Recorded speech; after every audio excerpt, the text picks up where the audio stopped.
It's a pleasure. Thank you. I'm going to lower this a little bit. There we go. Everybody in place?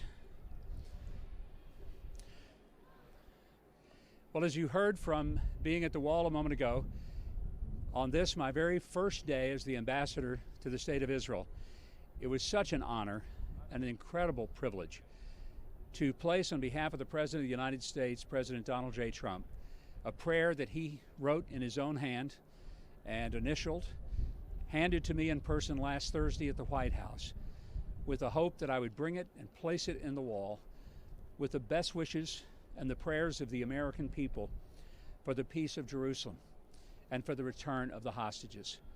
So I have done that with an extraordinary sense of honor, joy, and also a sense of great responsibility.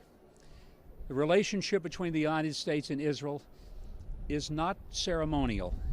It is deep. It is rooted in our love of democracy, in our love of the Judeo-Christian understanding that every life has worth and value. And it is one of the reasons that the President prays that every hostage will be released immediately. And it's why I wear this on my lapel today. But I want to express my appreciation to the rabbi and to all the people who accommodated our visit here today. But also, I really do come with a sense of hope and optimism that God will do great things here in this holy city. And with that, I welcome questions. And if they're hard, then I'll say I don't have an answer. It's that simple. Yeah, go ahead. You start.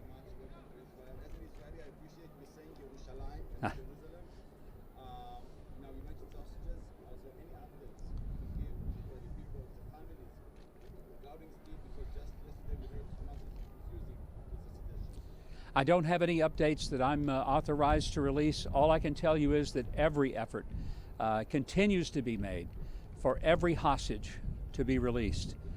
Those who are living and those who remains are still in Gaza as a result of the horrific massacre that was inflicted upon the Israeli people and several American citizens as well.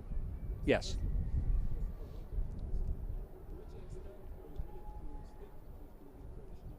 Speak up a little bit. Are you willing to support the two-state solution with East Jerusalem, West Bank, at least parts of them, part of the Palestinian state? Yeah. As you may know, the ambassador doesn't make the policy, he carries it out. So I tell people, I'm not a chemist, I'm a pharmacist. Somebody else, named the president who was elected, he'll be the one who will make the formula. He will give to me and I will dispense it. So when those instructions come, I'll be here to deliver them. Last point is, what is the U.S. government's message to officials in the Israeli government who think talking with Iran is essentially a waste of time and that the only solution is kinetic, is military? Yeah, I would never try to inflict my view upon the Israeli government. They're dealing with very challenging circumstances.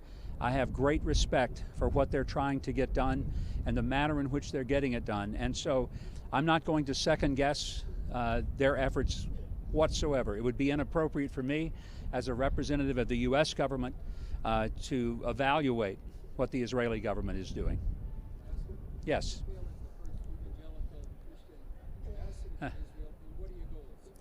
Well, it gives me an extraordinary sense of personal joy to have been named by the president as an evangelical Christian believer to take this post. And to be honest, I was a little concerned that maybe there would be some resistance to that on behalf of Israeli people and Jewish people. But what I've found is that just the opposite.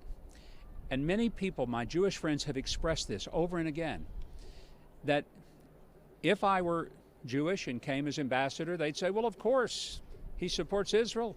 He's Jewish. He doesn't have a choice. I say to them, I have a choice, and I make my choice to support Israel and to show my friendship that has existed, by the way, for 52 years.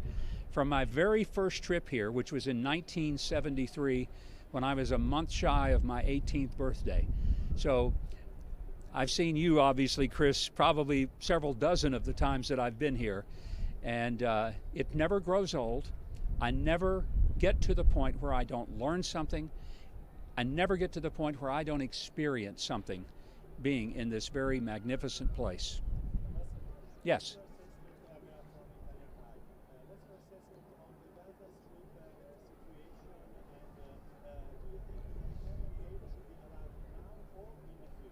I didn't get the last part.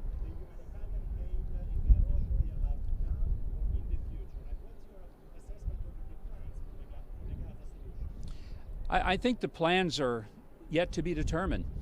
The tragedy is there has to be plans to do something different. If Hamas had been a civil people, if they had been something less than savages that massacred in the most vicious way innocent civilians, they did not attack soldiers, they attacked civilians. They attacked women, children, babies, helpless elderly people. They brought this upon themselves. Everything that people see there is not the result of anything other than the vicious hatred that Hamas harbored and carried out on October the 7th. And they are paying the price. And tragically, so many innocent people are paying the price for the sins and the evil of these monsters of Hamas. Yes.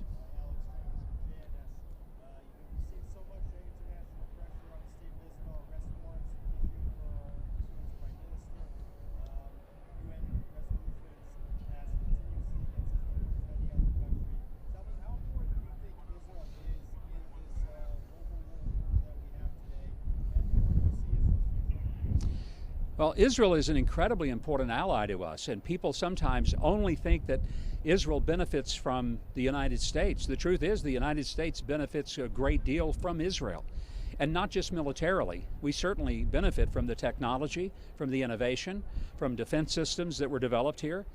But there's a much more important and long-lasting side of where Americans benefit in agriculture, technology, medical advancement. So it is not a one-way street. The United States and its citizens are directly the beneficiaries of some of the extraordinary achievements and accomplishments and innovations of people here in Israel. Anyone else? Yes. Israel is not so happy that the United States is now negotiating with Iran.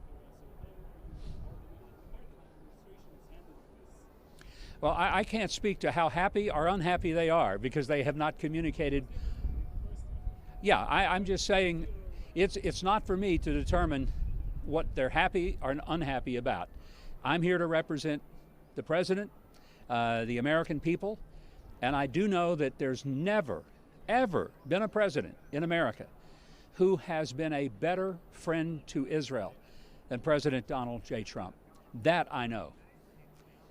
One last question, anyone? Yes, sir. So can we, as Israelis, rely that there will not be a bad deal between America and Iran regarding, of course, the negotiations? Well, the president himself has made very clear Iran will never have a nuclear weapon. They will not be in a position where that they can threaten the peace, not just of Israel, but all of the people of the rest of the world. Let's never forget that the Iranians have not simply threatened Israel with extinction, which they have repeatedly over 46 years, but they have also threatened the United States.